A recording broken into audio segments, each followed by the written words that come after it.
In today's show, it's a mailbag episode answering questions about a potential NBA expansion draft and whether the new WNBA owners in Portland got NBA money.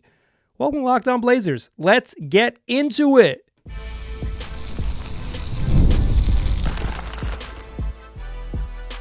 You are Locked On Trailblazers, your daily Portland Trailblazers podcast, part of the Locked On Podcast Network.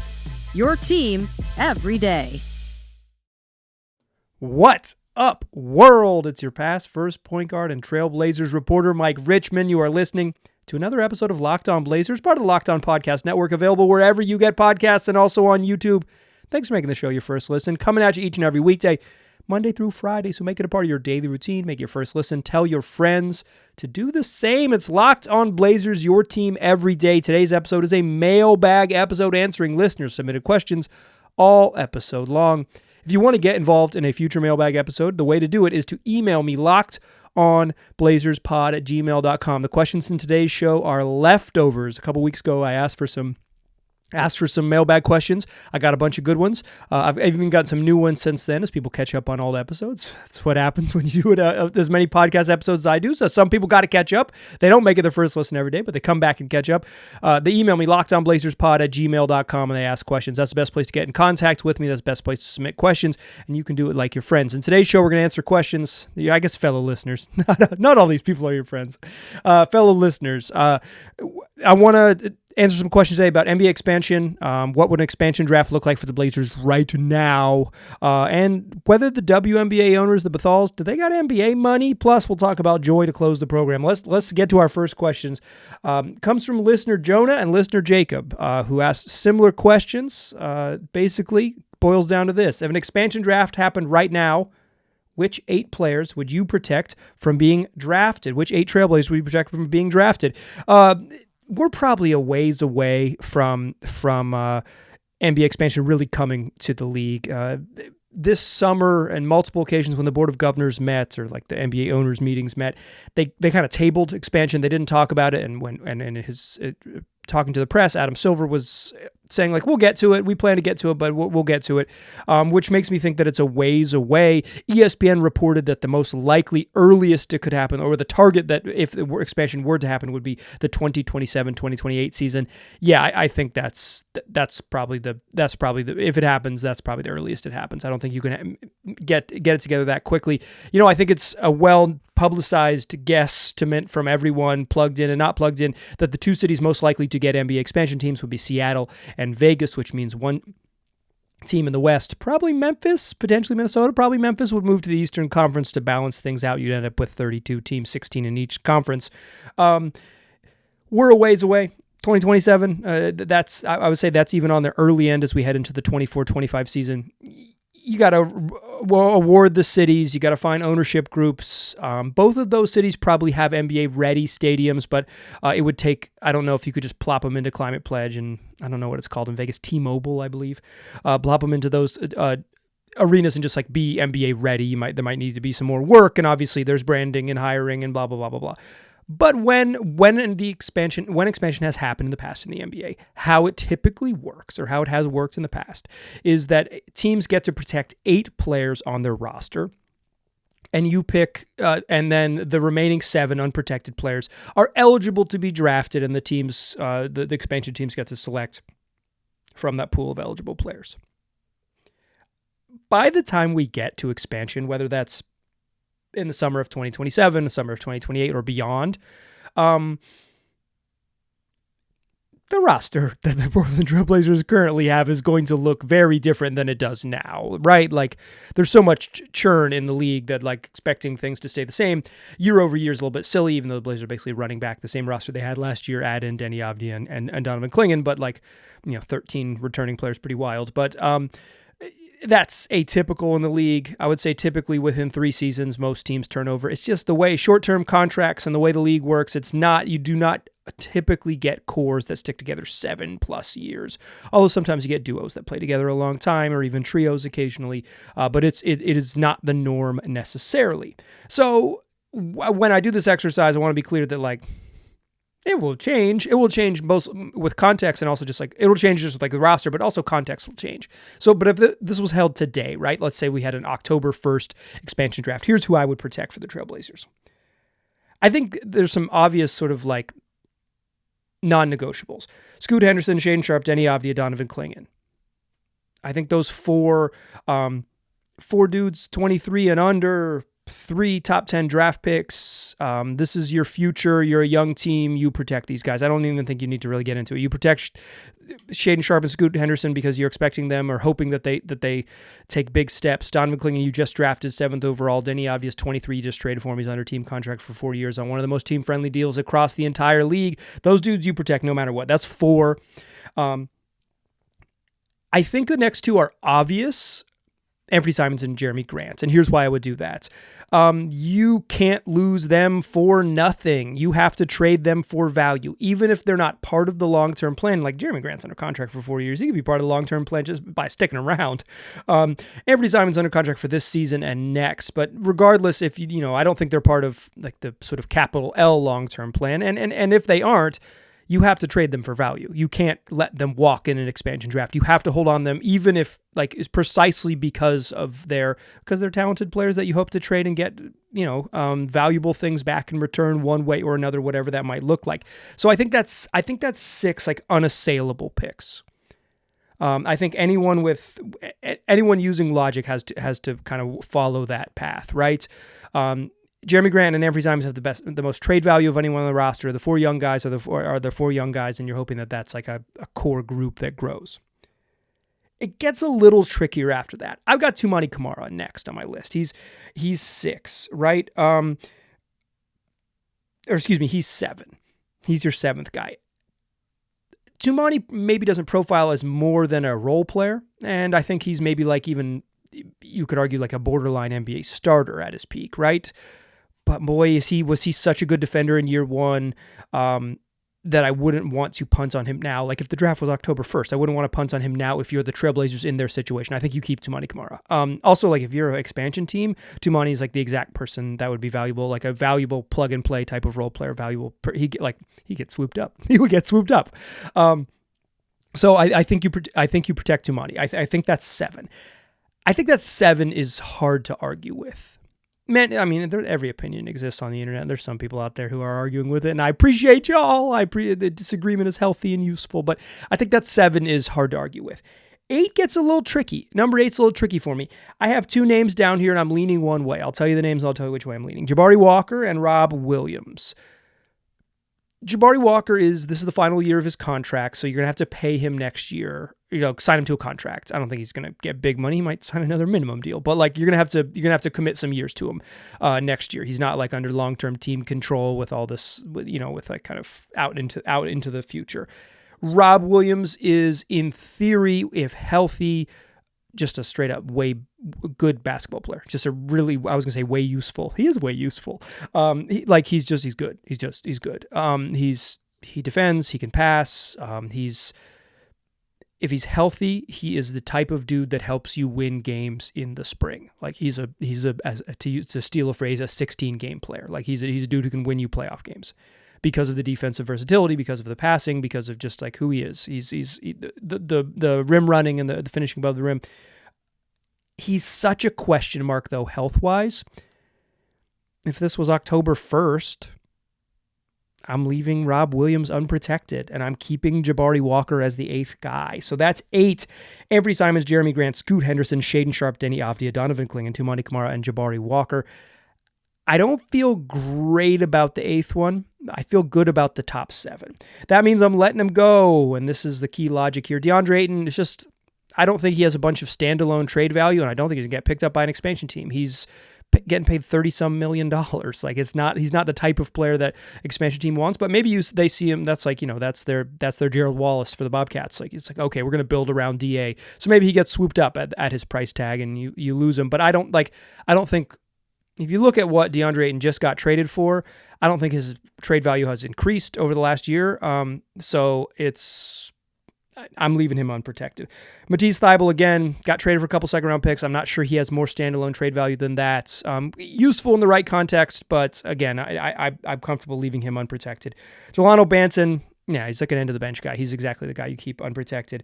Duop Reith, same thing. I love Duop Reith as a person, but I'm rooting for him, but I'll be rooting for him when he plays for Vegas or Seattle in this world. If he gets swooped up. And then the last two, Ryan Rupert and Chris Murray. I thought about adding Chris Murray to that list with Walker and Reith because Murray's could be under contract for 2 more seasons after this one. He's a pretty good defender in the league already. He's just really far away on offense, and I'm not sure that he ever gets there. So, like, if I'm an expansion team, I think Chris Murray is definitely someone you take a flyer on. He'd be a great expansion type of draft pick if he remains unprotected. But for the Blazers' purposes and he was a guy I debated at 8 but didn't end up there. That's where I would be. If you've got other picks, tell me if you're on the YouTube, tell me in the comment section your 8 on YouTube, or email me lockedonblazerspod@gmail.com. Okay, I want to ask a question in the second segment. Do the Bhathals got NBA money? They've been spending a bunch of money in the fine city of Portland, a lot of money to invest in our city. Do they have NBA money? Let's talk about that in the second segment. Join me there, won't you? First, though, I want to tell you about FanDuel, America's #1 sports book. And right now, NFL fans can get a big return on FanDuel. So maybe you're watching the games this weekend. You were listening to Wednesday, September 25th show. We're just 24 hours away from more NFL games. We've got Thursday night games and then all day Sunday and Monday evening. So say you're watching the games, you get a hunch in the middle of the game. Well, you can open up the FanDuel app. You can check out the latest stats. You can view live play-by-play and so much more, all on the exact same page where you place your bets. So use that FanDuel app to keep abreast of what's happening, and then you can live bet games at your leisure all NFL season long, and you'll get started with $200 in bonus bets guaranteed when you place your first $5 bet. So if you are a new user to FanDuel, get in there, place a $5 bet, and you'll get $200 in bonus bets guaranteed after you do it. That's FanDuel.com. All right, let's keep it rolling on this beautiful special delivery mailbag. If you want to get a question on the show, email me lockedonblazerspod@gmail.com. lockedonblazerspod@gmail.com. This next question comes from a friend of mine who I'm not going to say their name. The other way to get a question on the show is to have my phone number and send me a text message. And honestly, those probably get priority. I don't think I'll say this, I think 100% a success rate. I don't think anyone's ever texted me a question for the show that hasn't made a show if it were appropriate and sincere. Some of you, dear friends, send me questions that aren't appropriate and sincere. You know who you are. This question comes from a friend who texts me and doesn't want to be mentioned by name. Maybe they do, but you're not getting mentioned by name. And the question is, if and when the Trailblazers eventually sell, do the Bhathals have NBA team money? I know they have a stake in the Sacramento Kings, but could they put up enough for a majority stake in the Trailblazers? Who are the Bhathals, you ask? You may remember them from buying the NBA team, winning the NBA team. They're the owners of the WNBA team. They're the new owners of the expansion WNBA team in Portland, which they reportedly purchased for $125 million, according to Bill Oram of the Oregonian. A part of that $125 million is building a $10 million practice facility that will house both the WNBA team as well as the Portland Thorns, because the Bhathals also own the Portland Thorns, who earlier this year, Alex Bhathal and his sister Lisa Bhathal Mirage bought the Portland Thorns. That's the NWSL team, the women's professional soccer league team. Maybe one of the most storied, proud women's professional soccer teams in the world, the Thorns, for $63 million, which was a record then. It was a record for $125 million for this WNBA expansion team in Portland. That means that they spent about $190 million or pledged. Maybe, I don't know if they've spent the money. I don't know how it works, but certainly they've spent the money for the Thorns. I don't know how it works for WNBA. Do they pay? Do you pay like in parts? I know, Alex Rodriguez trying to buy an NBA team on layaway, so I know you can do that, or maybe you can't do that. We'll see. But the question is, does a family that has spent almost $200 million over the last 12 months in Portland have NBA money? Should the Blazers ever be sold? I think this is an important thing to discuss here.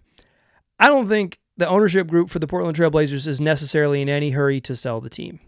I think Bert Kolde likes running an NBA team, and there's no mechanisms to stop Bert Kolde from acting as the owner of an NBA team.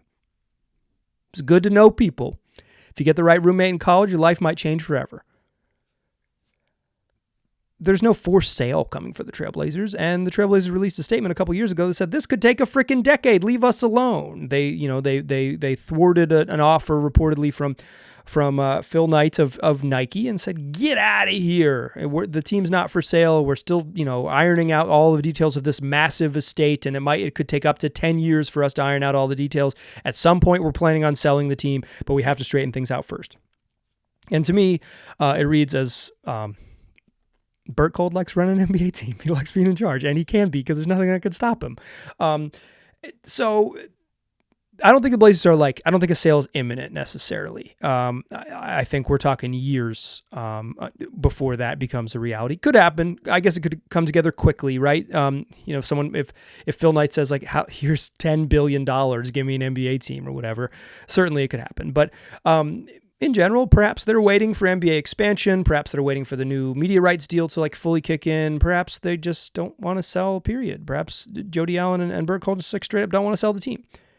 But that's not the question necessarily, but I think it's important context. The question is, do the Bhathals have NBA money? So Alex Bhathal and Lisa Bhathal-Mirage, real quick, while doing research for this segment, I learned that Lisa Bhathal-Mirage is married to the Hot Pockets fortune guy. Her husband is the son of the person who invented Hot Pockets.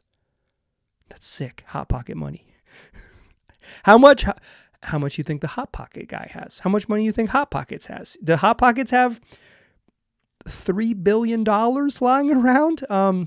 When's the last time you ate a Hot Pocket? Perhaps if you want the Bhathals to purchase a team, start purchasing more Hot Pockets from your local Hot Pocket vendor. That's a record for most times Hot Pocket has been mentioned on a Lockdown show ever. Hey, we did it. Welcome to September. But Alex Bhathal and Lisa Bhathal-Mirage, their father, Raj Bhathal, is a minority owner of the Kings. He helped purchase the Kings in 2013 to keep them in Sacramento. At the time, the Kings were sold for about $485 million in that range, so just south of $500 million. NBA teams are worth a lot more money now. 10 years later, when the Hornets sold, they were valued as the owners bought just a majority stake, but the valuation was $3 billion. When the Suns sold, and again, so this is buying a majority stake. This is not paying outright for the team, but the valuation was $4 billion.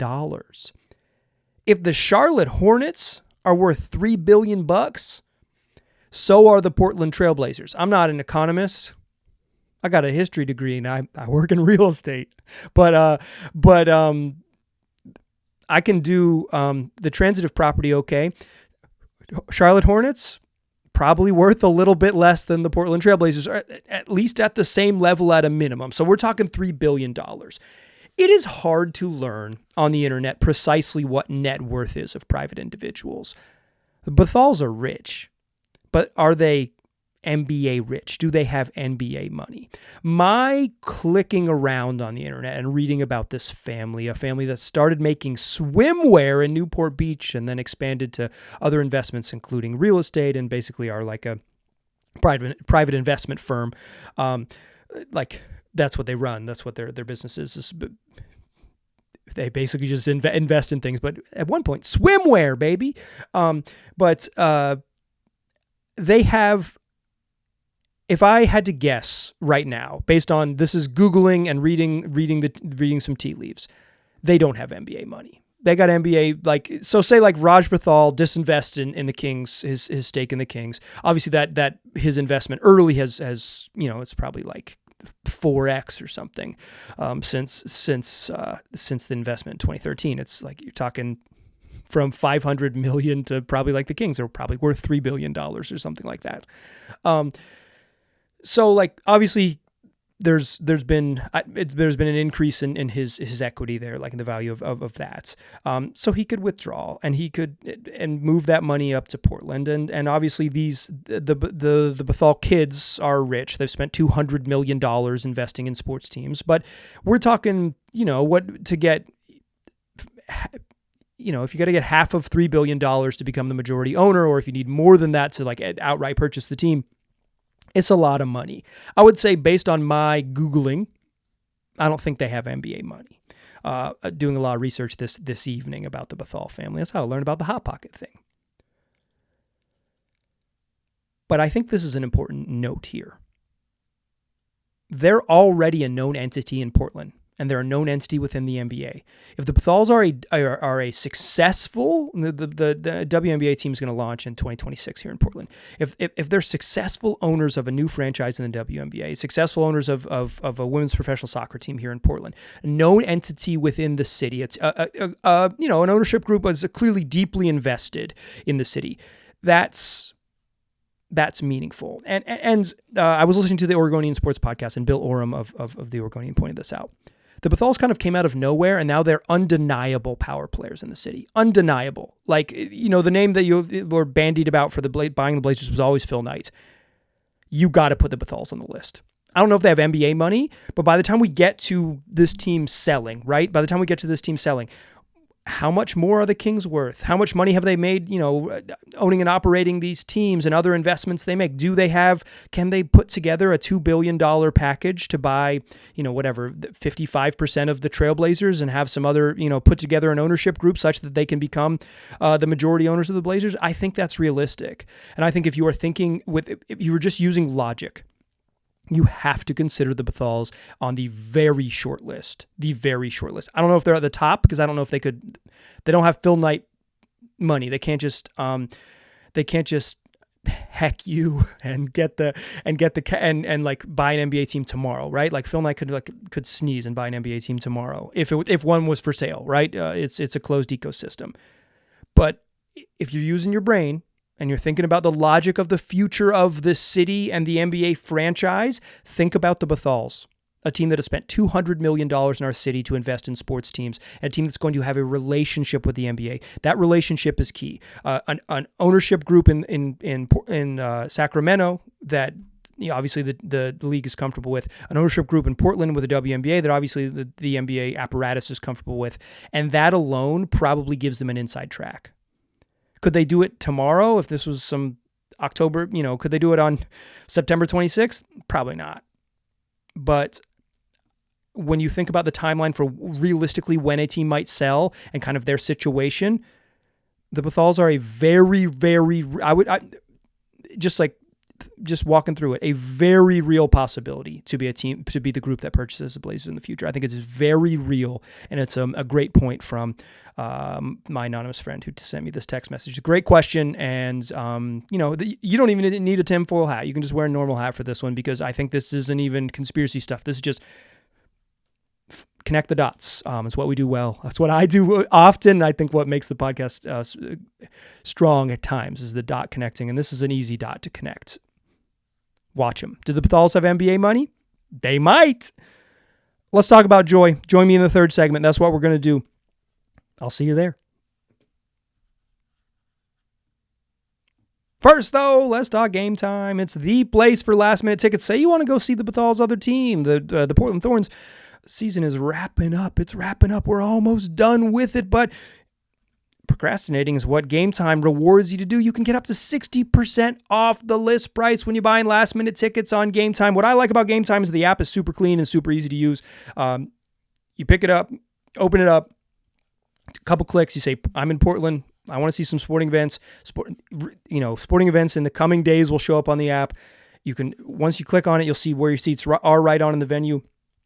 I like to toggle on all-in pricing. You got to toggle it, and I'm a toggler. I toggle in all-in pricing. So then what you see is what you get. So if it says $71 to go to a game, it's going to cost you $71 to go to the game. No surprise fee, no nothing. You can take the guesswork out of buying last-minute tickets with Gametime.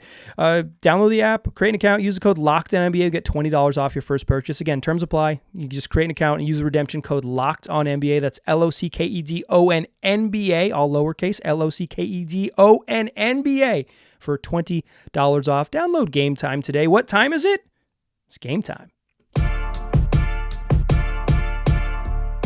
Still a pass first point guard. Still Mike Richmond. Still listening to Locked On Blazers. Let's wrap up this mailbag with a question that touches on a theme of the podcast that we maybe haven't touched on. Maybe haven't visited recently. First question comes from listener Stephanie, who asks, what should fans look to find joy this season? Where should fans look to find joy this season? Stephanie, in a longer email, notes that this podcast, and I've called it as such, and I'll say it again here, this is a pro-joy podcast. I'm a bit of a cynic, and can be a true pessimist, but I really, really, truly believe that you've got to hold on to your joy. Life is hard. Sports are hard. Joy is, being a sports fan is mostly losing. These things are fleeting. Joy is fleeting in sports fandom and also life. So when you find something that brings you joy, you got to cling to it. You got to hold on to it. That is an ethos I truly believe. And when you cover a bad basketball team, or even when you watch a bad basketball team and they're pulling at your heartstrings, you got to find that joy and cling to it when you can, if you are capable. So Stephanie asks, where should fans look to find joy this season? And then listener Clint asks the following. We all know there are different ways of losing. I think this is a related question. That's why I grouped them together. We all know there are different ways of losing. There's cover your eyes, abandon all hope, ye who enter here style of losing. And then there's losing that's, for lack of a better word for it, kind of fun if you can keep the proper perspective. They're young, you can see the potential, it's entertaining brand of ball, but they just don't have the horses yet. That kind of losing. What kind of ball do you think we'll be seeing this season? So if it's the latter, that's where you find joy. And let me offer a little perspective into the Mike Richmond lifestyle. So if you're watching on YouTube, I'm wearing a hat with a cheeseburger on it. It's actually a green chili cheeseburger, and it is a promotional hat given away at the Albuquerque Isotopes game. The Albuquerque Isotopes are the AAA affiliate of the Colorado Rockies. My wife is from Denver, Colorado, and in the summer of 2022, we decided we were going to get into the Rockies in earnest. We had kind of followed them vaguely and checked the box scores and whatever. And in the summer of 2022, we said, all right, we're going to watch the Rockies. And that summer, we probably watched 100 Rockies games. Like almost every day, every evening, we would watch the Rockies. And it was fun. We loved it. Baseball has a great pace to it if you can appreciate it. And the thing about the 2022 Rockies is they weren't very good. And then they got worse in 2023, had the worst season in franchise history. And this year, they're going to fall short of the worst season in franchise history, but they're likely to lose 100 games yet again. They're one of the worst teams in Major League Baseball. And they're poorly run. They're not bad like the Trailblazers, where it's like, well, they do some dumb stuff, but they're a competent team for the most part here and there, right? Like the Rockies are just like poorly run. A lot of weird nepotism. They're stubborn. They don't invest in things that would expand expand their chances to win, like say an analytics department. At one point they were down to one person in their analytics department. Truly incredible, right? They only promote from within. They're just like they're kind of a miserable bunch. But that rhythm of watching a terrible baseball team nearly every day has sort of taught me to appreciate small things.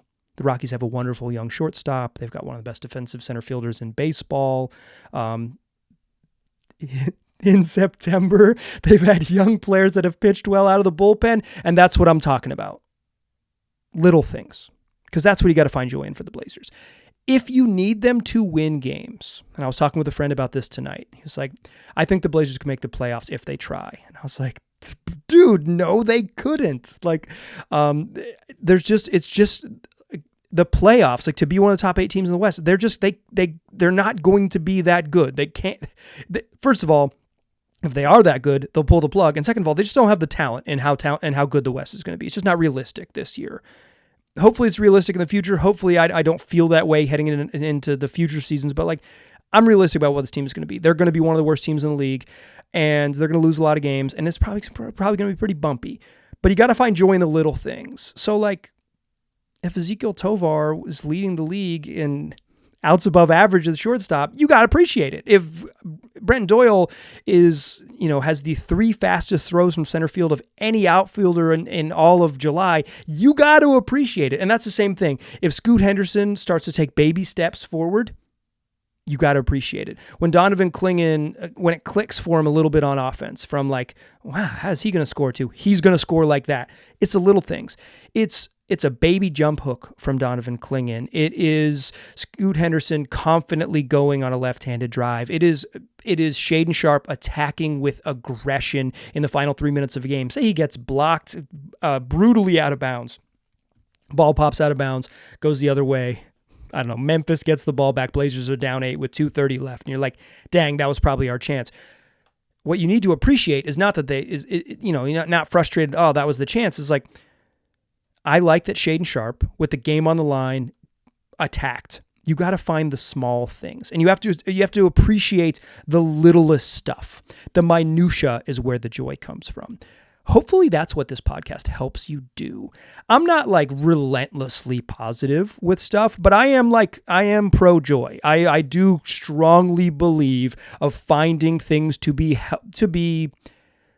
feel joy about, finding things to be happy about, and then clinging to them. It doesn't mean that you need to be over the moon optimistic about the Blazers. Like, I don't need, what I've learned as a Rocky fan, and it's sort of why I'm offering you this, is like, what I have learned is that I don't need a team to be competitive to find appreciation for it. Maybe you do.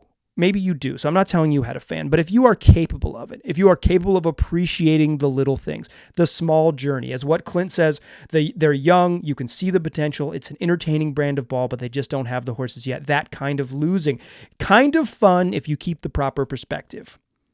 That's the challenge this year. That's where you find the joy, listener Stephanie, is if you're looking for joy, is keeping the proper perspective. Little incremental improvements from the guys. Can you see the direction building? And when they struggle, can you see them get back and overcome the struggle?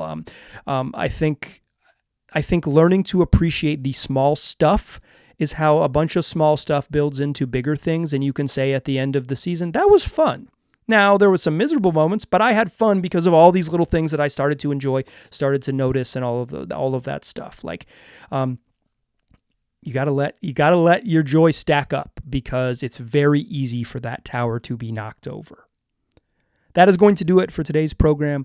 We will be back for another show tomorrow. That's what we do. 5 days a week, wherever you get podcasts, and also on YouTube, free on all your platforms. Tell your friends about the program.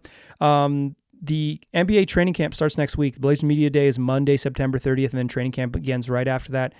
It's go time. Let's do it. It's here. So tell your friends about the podcast. I will be back tomorrow. I appreciate you listening.